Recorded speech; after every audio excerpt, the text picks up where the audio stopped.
Kaldır kaldır. Kaldır kıymeti. Dayın ne vereceğim? Dayı götür. Dayın 50'lik vermeyecek. Götür. Ben dayımdan aldım. Sat geçsin. Sat geçsin. Hakim dayı hiç de vermeyecek.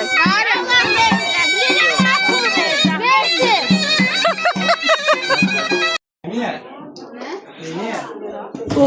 Uğur valla vereceksin.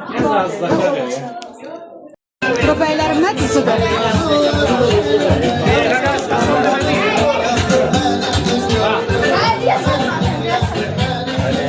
Çasa çimanat. Sen de yok dede. Kim atmasa? Çasa çimanat. Biraz çok ver uşaq, mən sniker salası, çok ver. Artır, ayıptır, dayısan artır. Ben düşünüyorum. Artır, onluğu da ver. Uğurladım ha, uğurladım. Onluğu da ver. Atmasın öyle. Onluğu da ver. Ama çocuğumdan öyle. Uğur verme. Uğur verme. Gördün. Verme dedim sana.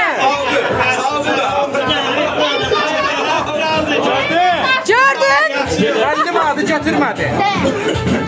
Hadi çekti. Ben çektim ya, çekti.